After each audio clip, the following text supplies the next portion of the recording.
Tudo bem, pessoal? Muito feliz da gente estar iniciando mais um Talk Show. Hoje um dia muito especial, tanto para mim quanto para Renata.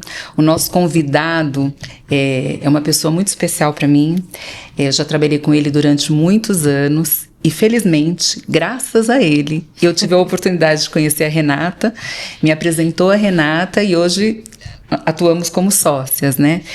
Então, o nosso convidado teve muita influência na nossa relação e a gente está muito feliz dele ter vindo aqui hoje nos prestigiar com a sua trajetória, com a sua carreira, com o seu entendimento tão profundo do mundo dos negócios. Eu vou apresentar para vocês o Luiz Delfim, que é atual CEO da Bora Brasil, grupo líder em hair care, com as marcas Scala Brasil e Lola From Rio, presente em mais de 80 países. Hoje, 85 países. É um executivo com mais de 2 décadas em bens de consumo, varejo e serviços financeiros.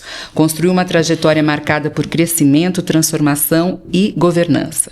Foi CEO da Softs Brasil, onde a gente teve a oportunidade muito feliz de estar juntos, onde ele liderou M&As e consolidou a empresa como líder em tixo e fraldas no país. Ao longo da carreira, passou por empresas como Coca-Cola, AT&T, Grupo Carlyle, Omni, sempre com forte foco em estratégia e eficiência operacional. Bem-vindo, Delfim. Muito obrigada por estar aqui. Obrigado, Regiane. Obrigado, Renata, por estar aqui com vocês e poder contar um pouco e dividir um pouco das experiências, dos acertos, dos erros. Enfim, acho que vai ser muito legal. Prazer enorme recebê-lo, Delfim. Obrigado. Vamos começar então, Delfim. Você foi um CEO muito jovem, você iniciou sua trajetória como CEO muito jovem.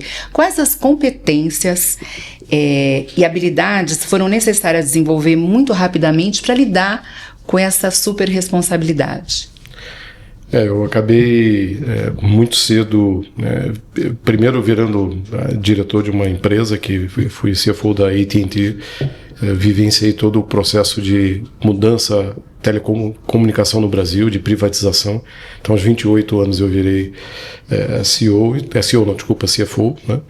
E depois de 7 anos eu virei CEO, eu já estava na Coca-Cola, já tinha sido CFO de algumas operações da Coca-Cola e virei CEO aos 35. Então, hoje eu tenho 56, já são 21 anos nessa estrada como CEO e 28 anos na posição de C-Level, né? Então, a maioria talvez várias pessoas que estão aqui assistindo a gente hoje não tem nem essa idade que eu tenho, né, só de C-Level. E eu acho que a primeira habilidade, eu sempre tentei entregar o que os americanos, eu trabalhei em muitas companhias americanas, né, então muitas expressões vêm da língua inglesa, mas do extra mile, né, que é, eu sempre me cobrei muito e eu nunca entreguei o que era esperado. Eu sempre procurei entregar um ponto a mais, né, sempre uma milha a mais, né, e isso me ajudou ao longo da minha carreira a tentar me antecipar, porque a gente vive num mundo cada vez mais volátil, com mais incertezas, né, seja tem guerra, não tem guerra, seja mudanças políticas, enfim. Num ambiente de negócio, a única certeza que você tem é que você tem pouquíssima certeza do ponto de vista de negócio. Então, se antecipar, eu diria que a antecipação foi uma característica que eu, mesmo antes de mesmo ter virado um diretor, eu já fazia isso na minha carreira, já procurava me preparar, né? Então, sempre esse olhar de antecipação. Então, isso me ajudou muito. A segunda coisa foi serenidade, né? Manter o equilíbrio. Quando as coisas estão indo muito bem, em alguns momentos a gente está muito bem com as empresas e tudo, eu nunca solto fogos, que está tudo certo, porque é conjuntura, você está bem, mas isso é uma questão de momento, então manter o equilíbrio, não se empolgar. E do outro lado, quando a coisa está muito mal, e muitas vezes está mal, claro, não entrar em desespero, né? Ter serenidade. Então, eu acho que se você consegue manter esse equilíbrio, e é mais do que o equilíbrio emocional, óbvio, mas o equilíbrio da visão do negócio, sabendo quando você está bem, ainda tem muitas oportunidades, muitas coisas por fazer, e quando está mal, você reconhecer aquilo que você fez, seja para você, seja para a sua equipe. Então, eu acho que essas duas características sempre me nortearam, de antecipação e de serenidade, de equilíbrio, já desde muito jovem, né? E isso me ajudou ao longo da carreira. Muito, e assim, eu posso dizer que eu estou de prova, né? Eu vivenciei isso com você, e essa tua serenidade ajuda isso passar para a equipe, né? A equipe consegue se manter pelo menos mais serena nesse sentido, com muita energia para realizar, mas serena do ponto de vista de entender que há caminhos e possibilidades, seja quando está no ápice, seja quando não está tão forte assim, né? Dessas experiências todas ao longo da tua carreira, qual delas você acha que foi muito importante e que te fez uma transformação profunda, assim, que marcou tua trajetória e fez você produzir uma transformação em você também? Eu estou hoje na minha 11ª companhia. Bem, 41 anos trabalhando, né? Já deu tempo de fazer muita coisa. E estou no meu 9º setor. Eu só repeti setor só em 2 companhias que eu trabalhei no mesmo setor. Olha, que coisa isso. 9 setores: telecom, mineração, consultoria, enfim, eu não vou falar tudo aqui, senão eu vou passar o podcast falando sobre isso. Em vários estados, né, Delfim? Lugares, países, fora, enfim. Estruturas acionárias. Totalmente. Né? Eu diria que eu literalmente sou uma pessoa, do ponto de vista de carreira, múltipla. Né? Múltipla de setor, múltipla de modelo de governança. Hoje, a nossa companhia é liderada e controlada por um fundo de private equity. Já tinha trabalhado com private equity, já trabalhei em várias multinacionais, já trabalhei em empresa familiar, já trabalhei família com multinacional. Então, o que você puder imaginar de governança, eu já vivenciei, já experimentei. Né? E com isso, muitas coisas aconteceram ao longo que foram me marcando. Né? E talvez aqui eu possa citar, eu acho que 2 ou 3 exemplos rapidamente, mas o primeiro deles, né, assim que me vem na tua pergunta aqui, quando muito jovem, eu ainda estava fazendo a faculdade e eu participei do processo para poder trabalhar numa do que na época eram os Big Six, hoje são Big Four, né, que é Deloitte, KPMG, Price e Ernst. E nessa época tinha uma outra companhia que não existe mais, que era Arthur Andersen. E em resumo eu me candidatei para 3 dessas 6 e eu passei em 2 e uma não passei, que foi Arthur Andersen, por conta do idioma, por conta do inglês, que não era bom na época, né? E isso me marcou muito, né? E eu naquela época eu falei, olha, o idioma vai deixar de ser um impeditivo da minha carreira e, ao contrário, vai ser um alavancador da minha carreira. Bem, porque eu sempre fui muito bom em ciências exatas, matemática, etc. E esse outro lado eu não explorava, né? Bem, eu coloquei energia, coloquei foco, né? O inglês deixou de ser um problema, eu fui trabalhar em várias multinacionais, e aí eu me empolguei, depois eu estudei espanhol, agora estou estudando italiano, já estudei francês, enfim. Eu transformei o que era uma fragilidade naquela época, que me custou não ter entrado numa empresa, transformei isso numa potência. Né? E hoje isso é uma potência. Então, esse é um exemplo, tá? De coisas de como é que você transforma algo que foi um impeditivo, e não quer dizer que tudo que a gente quer fazer a gente vai conseguir transformar em potência. Claro. Mas a mensagem aqui talvez não era uma fragilidade minha, simplesmente eu não tinha colocado atenção, foco. A mensagem aqui é sobre foco. Quando você tiver capacidade mínima de executar alguma tarefa, se você colocar energia, colocar foco e com muita intensidade, você vai conseguir fazer. E esse é um exemplo do que eu consegui colocar energia nisso e fazer. E isso me ajudou mais do que o tema do idioma, me ajudou a várias outras coisas que eu queria desenvolver funcionário para mim. Né? Então, esse é um exemplo. Né? Eu tive um outro exemplo, eu vinha de uma carreira de finanças e eu tinha sido eu estava na minha 4ª posição como CFO na Coca-Cola. E numa empresa de bens de consumo, é muito comum que o desenvolvimento da carreira para você virar o número 1 da companhia é que você tenha vindo de vendas ou de marketing, porque são as 2 áreas onde você está mais próximo do consumidor, está mais próximo do cliente. Você tem executivos que vieram de outras áreas, mas é mais raro. Né? Então, juntando o que eu falei no início sobre antecipação e sobre foco, eu já tinha um plano de carreira que eu falei, eu quero um dia poder ser CEO de uma companhia. Então, eu já desde o início, quando eu assumi a cadeira de CFO, que eu fui por 7 anos, desde o primeiro dia, eu comecei a ter eu passei a ser um CFO menos de controlador, e mais um CFO de parceiro de negócio, né, do business partner. Então foram 7 anos que ninguém sabia disso, só eu sabia, que eu estava me preparando para o próximo passo. Desempenhando a minha função, que era o meu foco era aquele, mas tendo já um olhar de como eu me preparo para o próximo passo. E não vai ser um mês antes que eu vou me preparar quando surgir a oportunidade. Eu vou me preparar com muita antecedência. E quando surgir a oportunidade, apesar de eu não ser de uma área core natural, eu acabei participando de um processo e recebi uma oportunidade e pude desempenhar a função. E aí, quando eu assumi, né, ficou muito claro para mim que eu tinha me preparado bem, porque geralmente você, como CFO, tem uma maneira de operar, de controlar, um olhar sobre o negócio, que no dia seguinte que eu sentei na cadeira, eu já tinha, tanto que meus ex-pares, né, que depois viraram minha equipe, falaram assim, pô, mas você não aprovava nisso? Não aprovava porque eu estava naquele papel, agora nesse papel aqui eu estou aprovando. Claro. Né? Ninguém entendia isso, né? Mas eu literalmente troquei de chapéu. Né? Então eu acho que essas coisas me marcaram muito, que é sobre foco, sobre antecipação, que eu já falei antes, né? E se você se prepara, né? Eu falava isso para minha equipe lá na época, de vez em quando eu falo ainda, eu falo, prepare-se para o inesperado. Né? E o inesperado aqui no sentido de que tem tantas oportunidades, né? E vocês que estão no universo de seleção e recrutamento de executivos, tem muito mais oportunidades do que pessoas preparadas para assumir. Sem né? dúvida, sem dúvida. E a gente não tem, às vezes, essa visão. E eu já tinha isso lá desde cedo. Eu falei, eu sei que vão aparecer as oportunidades, basta que eu esteja devidamente preparado. Né? Então, isso foi uma coisa que eu aprendi ao longo da minha carreira, até o momento que eu tive a oportunidade de vir a ser muito jovem, como você falou. E isso que me ajudou a, primeiro, alçar a posição e depois permaneceram, porque já são 21 anos, né? E essa longevidade deu certo, né? Deu certo, né? É a quinta companhia, então não é simples. Né? Claro. Mas eu acho interessante isso que você está falando, né, Delfim? Porque a gente, em desenvolvimento, quando a gente fala de desenvolvimento, a gente fala tanto em protagonismo, né? Acho que essa preparação que você menciona e que é tão importante é esse protagonismo que a gente estimula as pessoas a terem. Construir o seu plano de carreira e não esperar alguém fazer com você. Não esperar a empresa, né? Não esperar que a empresa faça isso, não esperar que o teu chefe faça isso. É a gente, né, que tem que pegar as rédeas, né? E é essa história que você está contando, né? Muito legal. Diante de tantas mudanças, tantas empresas, tantos cenários, o que você considera, Delfim, o seu eixo central? São aquelas atitudes, aqueles elementos que sempre te guiaram, que é o jeito de ser Delfim, que estão presentes na tua atuação, assim.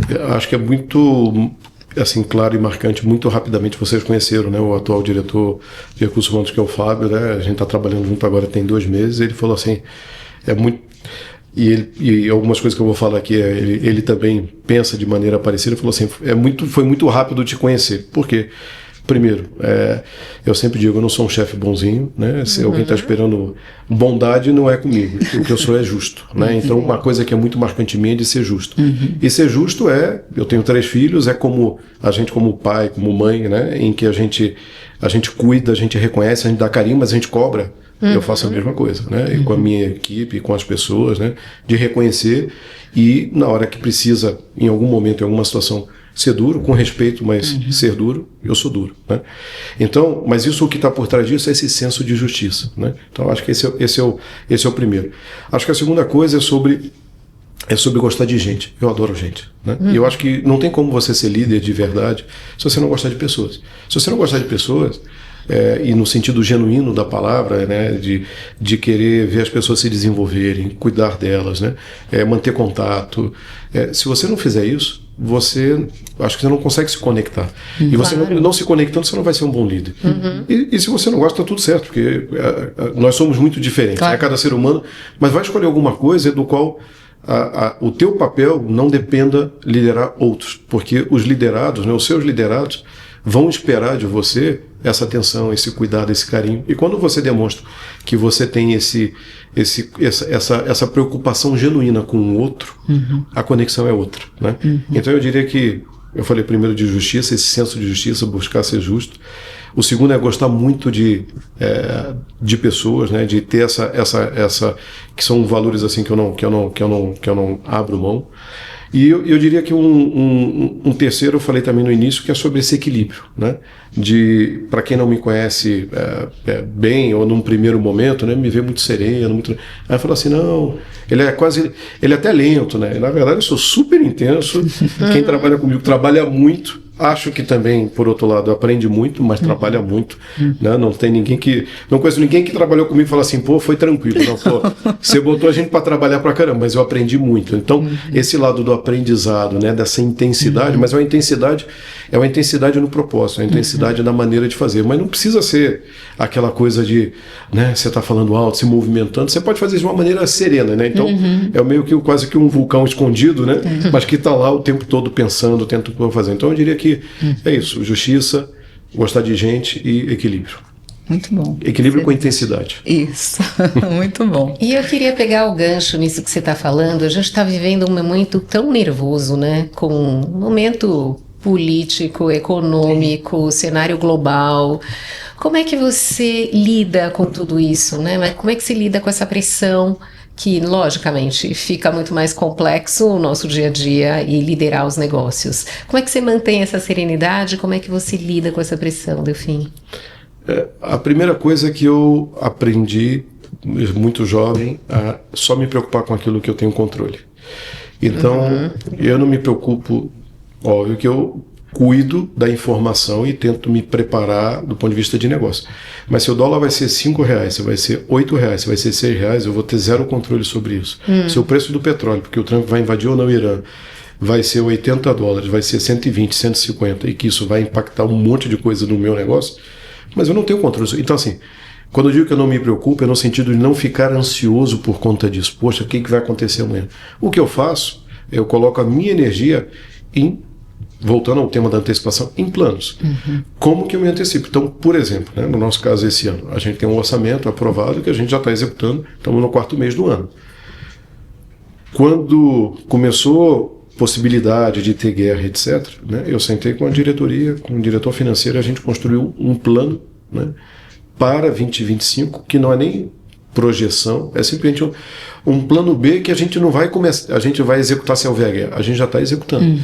E esse plano B, porque eu sei que o cenário está mais incerto, com esse plano B, se a guerra não acontecer, se nada desses problemas acontecerem, simplesmente a gente vai entregar um resultado melhor para a companhia do que está no orçamento, o que é bom para todo mundo, bom para o acionista, bom para os executivos, bom para todos. Se acontecer, eu já estou com um plano B em execução. Certo. Então o que eu faço muito aqui é, conectando a palavra de antecipação, que é como é que eu lido com isso, o que eu posso controlar? Bem, eu posso controlar fazendo um plano, por exemplo, comercial mais agressivo, eu posso aumentar o investimento. Tem muitas ferramentas que a gente tem na mão que a gente pode executar. Então, isso sim eu coloco energia, isso sim eu uso isso para garantir que a gente vai estar numa posição melhor do que estava antes, provavelmente melhor do que os nossos concorrentes, e isso que me ajuda a trazer essa serenidade, porque eu sei que eu estou fazendo o que deveria fazer e estou fazendo o que é possível. Eu não vou me preocupar em fazer o impossível.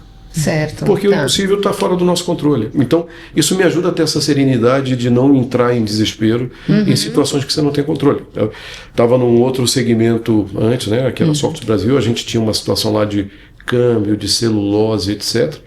E era fora do nosso controle, porque era uma commodity mundial. Não adianta a gente se desesperar se vai acontecer. O que a gente pode fazer é, tá bom, se isso acontecer, quais são as alternativas de negócio que a gente tem? Certo. E aí a decisão é, executamos a alternativa antes de acontecer ou só deixamos ela preparada?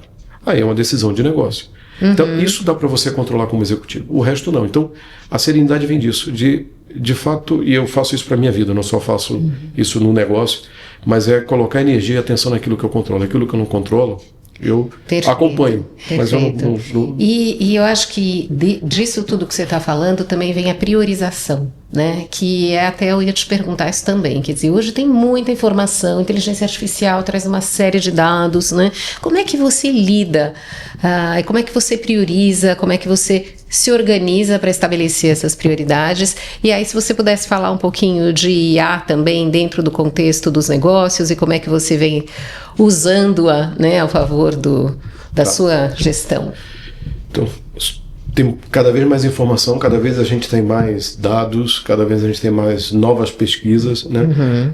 No nosso caso, agora na Bora Brasil, a gente está em mais de 80 países, então hoje, além de eu estar acompanhando pesquisa no Brasil, agora eu compro dados e pesquisa dos Estados Unidos, agora a gente está começando a comprar da Europa, a gente está agora trazendo um executivo que vai cuidar da Ásia, enfim, né? E cada vez isso é mais informação, é mais dado, é mais muita coisa, né? Isso entra num exponencial. Então, a primeira coisa é, para você poder executar essa quantidade enorme, você precisa ter uma equipe muito boa. Porque a gente não faz nada sozinho, né? Claro. E só que para ter uma equipe muito boa, você vai ter gente que vai te desafiar. Você vai ter gente que vai conhecer mais do que você. Então você tem que ter segurança de que você não é o controlador, o senhor de todas as coisas, que você sabe tudo, ao contrário. Você tem que ter confiança para você delegar, para você garantir que as pessoas que estão lá tomando as decisões estão tomando as melhores decisões do ponto de vista delas, não suas. Se fosse você tomaria diferente, com certeza, mas é a capacidade de delegar, né? E delegar de fato. Tá certo. E aí tem coisas que você vai se envolver e outras não. Então, eu sempre fiz uma gestão, e cada vez isso que eu vou falar aqui é mais, para mim, mais importante, que eu chamo da gestão do helicóptero, né? Que é, em boa parte do tempo, eu estou navegando a 10 mil pés, eu estou olhando a floresta, né? Em alguns momentos eu paro num ponto, desço, talvez eu tenha que ir na copa, e em algum outro momento eu tenho que ir até o piso, parar o helicóptero para ver o que está acontecendo ali embaixo. Mas eu não posso ficar ali embaixo, eu tenho que subir, porque eu tenho que olhar o todo. Claro. O quanto você vai estar em cima, o quanto você vai estar numa altitude média, o quanto você vai estar no piso, isso é feeling seu, é experiência, é o quanto você está abrindo mão, né? Quanto mais em cima você está abrindo mão de poder, você está abrindo mão de poder, de capacidade de decisão. E quanto melhor você tiver uma equipe, menos você precisa estar lá embaixo. Quanto mais você está embaixo, menos você está vendo o todo. Então, a tua capacidade de olhar e tomar decisão, acho que quanto mais experiente, mais tempo você passa, cada vez eu navego mais numa altitude mais alta e menos embaixo. Não porque isso não seja importante, mas porque eu sei que tem gente lá fazendo. Claro. E que como a gente, no nosso caso, né, hoje a gente é uma empresa brasileira, mas uma empresa global, a gente já 25% do nosso faturamento já é fora do Brasil e crescendo, a gente quer um número muito maior, a gente espera que possa virar 30%, 40%, quem sabe 50%, né, porque isso diminui riscos, isso diminui risco político, risco cambial. Claro, sem dúvida, mas vocês são matriz, né? Exatamente. Então isso tem um impacto enorme. É enorme, né, pra gente, né?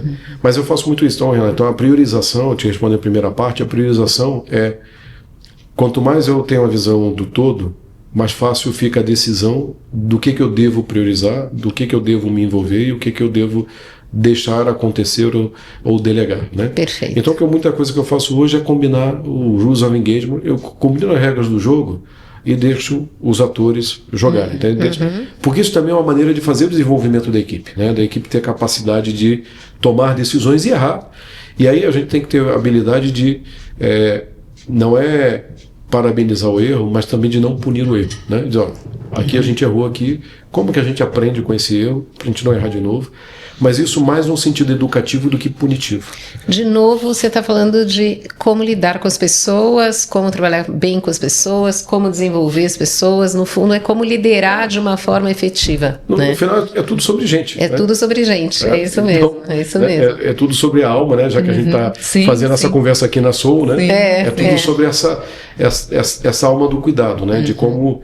Porque quanto mais você cuidar das pessoas, elas vão cuidar de você. Sem dúvida. E aí eu acho que a gente até entra num tema interessante que é a importância do RH, né, no papel do RH junto a você como líder. Você sabe que me procuram muitos executivos querem entrar no mundo de private equity, né? E eu falo, olha, você tem certeza? Porque o negócio é complicado, né? Porque você acaba tendo muitas vezes o antigo acionista, ou ele está no conselho, ou ele ainda está na gestão, tem o fundo com a briga pelo retorno do investimento e tem o mundo executivo transitando ali, né?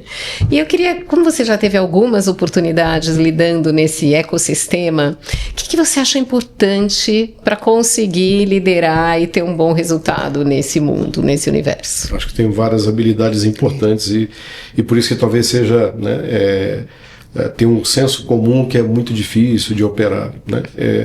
Eu diria assim, para mim não é difícil por algumas razões, porque eu faço isso, o que eu vou falar aqui, de maneira natural.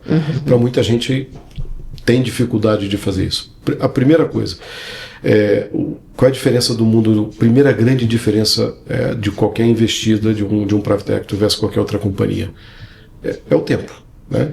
Essa variável tempo, Claro. isso muda totalmente Claro. a maneira que você vai gerir, como você toma a decisão, o nível de intensidade, muda tudo, né? E é uma variável fundamental. Companhia anterior tinha, na época que eu estava, o último ano, tinha 104 anos. Era uma empresa de capital aberto, mas com uma família controladora que dava o norte, a direção da companhia.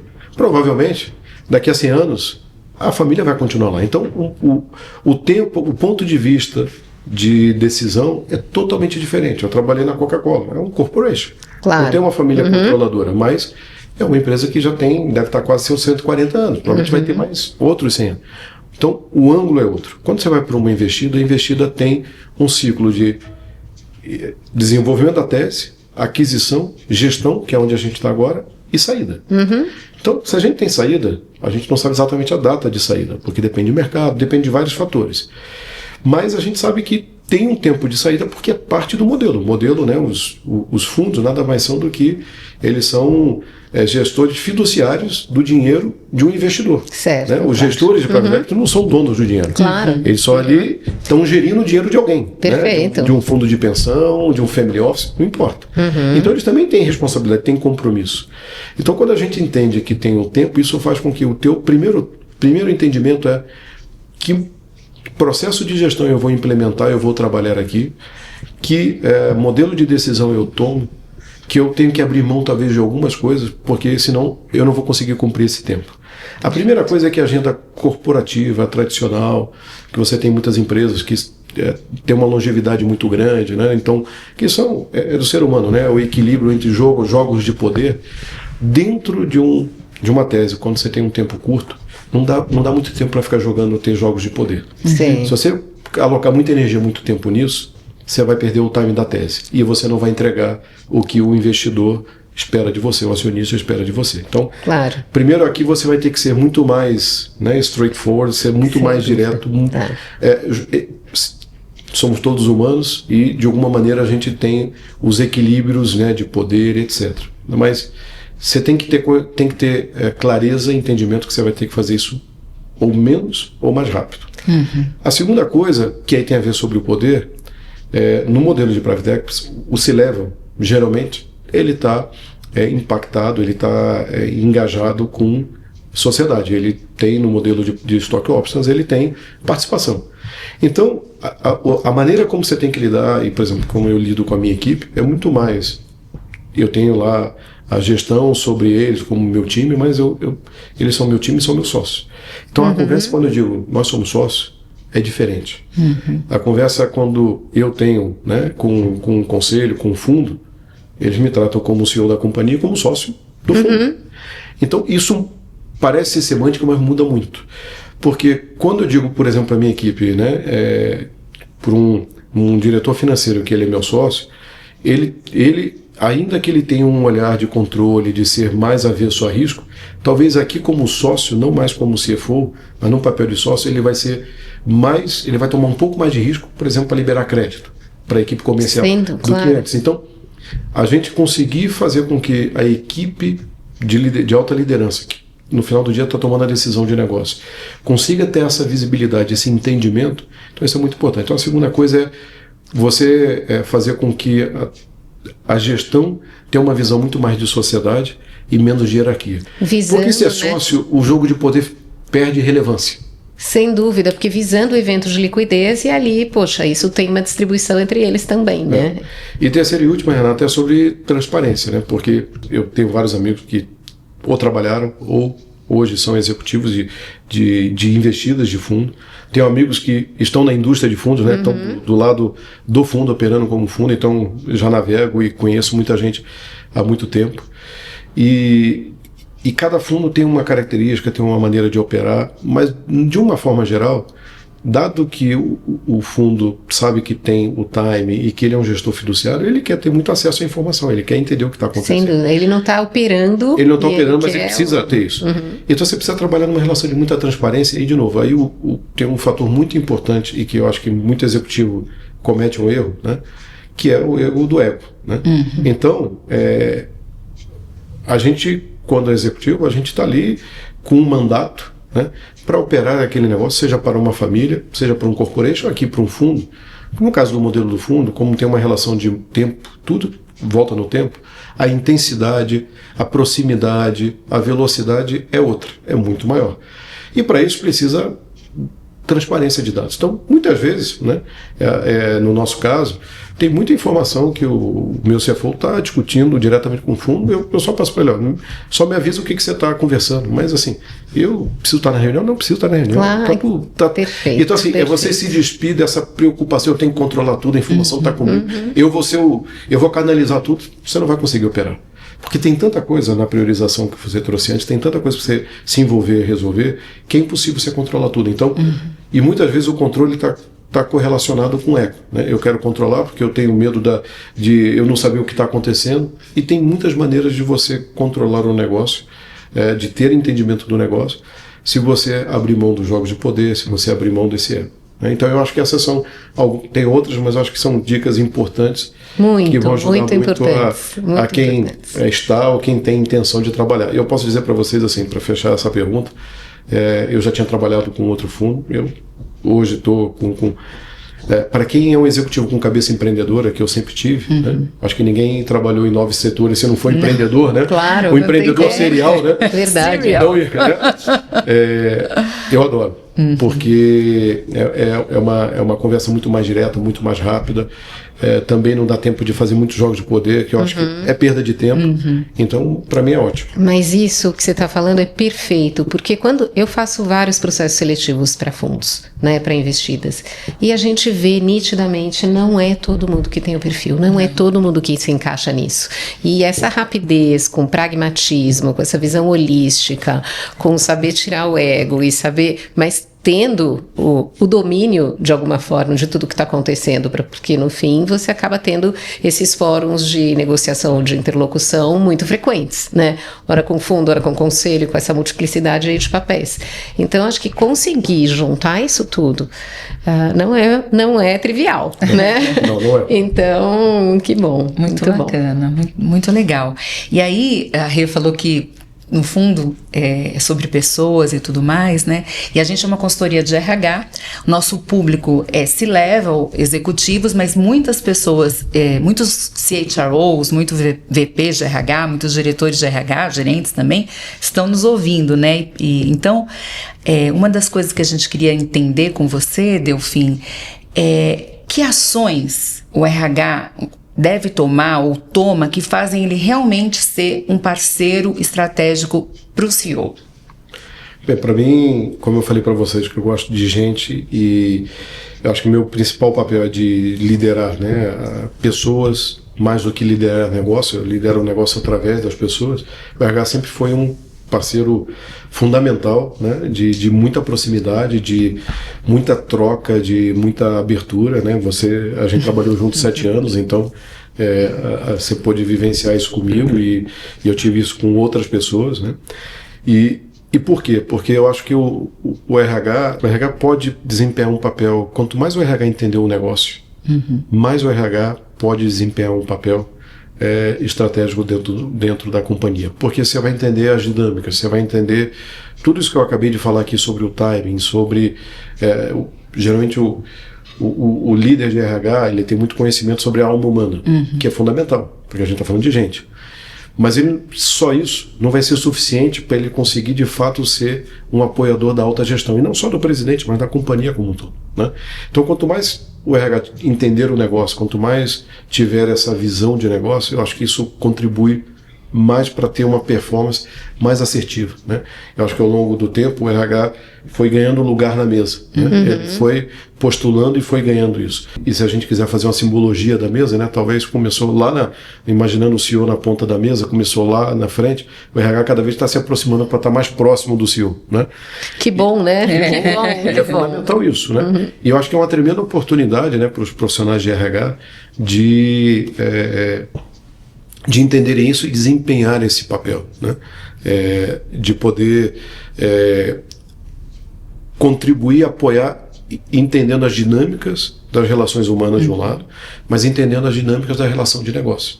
Então, eu acho que isso é o que ajuda muito o RH. Eu, como CEO, sempre tive o RH como meu braço direito, exatamente por conta dessa construção que eu falei para vocês, de eu preciso delegar para garantir que as pessoas que têm a capacidade, e não é somente os meus diretos, né? Eu sempre tive a preocupação de a gente ir fortalecendo equipes. Então, eu não é com vocês, gente, a gente ao longo do tempo foi construindo, né? Foi desenvolvendo as pessoas que estavam, e num processo de saída de alguém, a gente sempre tentava trazer alguém que desafiava e levava a gente para um outro nível. Não tem como você crescer uma companhia se você não melhorar, né, a performance. Para melhorar a performance, a gente tem que melhorar a entrega, né, das pessoas que estão na companhia ou pessoas que você está trazendo.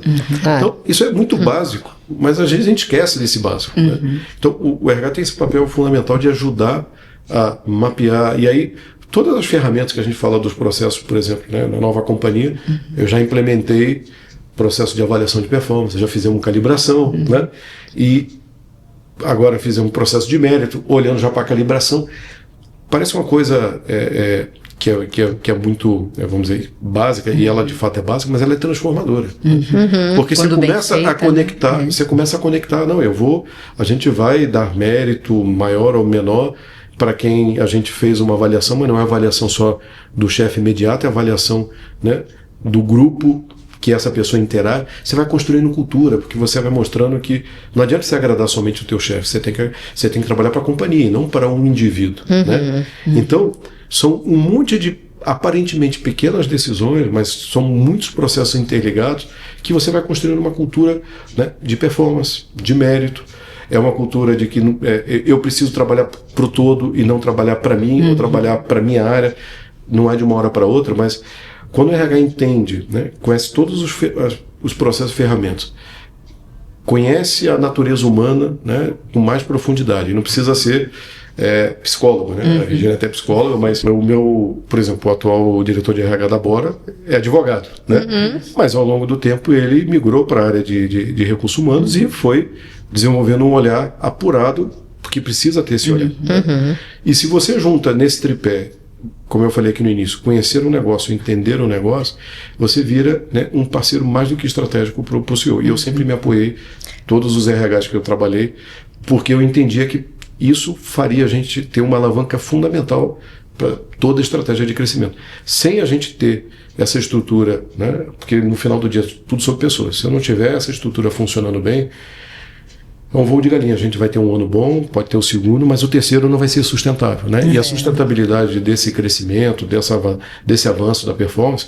vem se a gente fizer esse trabalho. E é um trabalho de bastidores, né? Que ele não é, muitas vezes ele não tem evidência, né? Diferentemente do time comercial que está sempre lá no show-off, né? Está sempre lá no spotlight, todo mundo batendo palma, etc. Porque é o que aparece. Tem um trabalho de bastidor fundamental, mas é um trabalho que sustenta o negócio. Sim, que é tão importante, né? E, Delfim, você consegue lembrar de uma situação, algum episódio que a ação do RH, o trabalho do RH foi determinante para resolver uma questão estratégica, para alavancar? Eu posso dar vários, mas eu vou aproveitar, já que você está me entrevistando, eu vou falar de um que a gente passou juntos, né? Que, por exemplo, na Softs nós compramos 3 companhias. E a segunda companhia que nós compramos foi uma companhia com uma fábrica no Rio de Janeiro, uma fábrica em Goiás, chamava-se Carta Fabril, era uma fabricante de o que a gente chama de tixo, papel higiênico, a categoria que a Softs estava envolvida, e também tinha fralda. E a gente precisava fazer uma integração das pessoas, uma integração cultural, uma empresa que estava, na época, com muita dificuldade financeira. Então, quando a gente comprou, né, do ponto de vista humano, as pessoas estavam lá, não sabiam se iam receber salário, né, no dia seguinte, e de fato, naquela época, se nós não tivéssemos comprado, talvez a empresa quebrasse, estava numa situação muito crítica financeiramente, os antigos donos. Então, ali, mais do que o trabalho de integração que a Regiane liderou e que a gente precisou fazer, foi de restabelecer, né, a autoconfiança das pessoas, mostrar, né, que a gente estava chegando não como um comprador, mas a gente ia somar forças. Né? Então, eu já fiz muito M&A, né? Eu já fiz um outro M&A aqui na Bora, e estou fazendo exatamente a mesma coisa agora.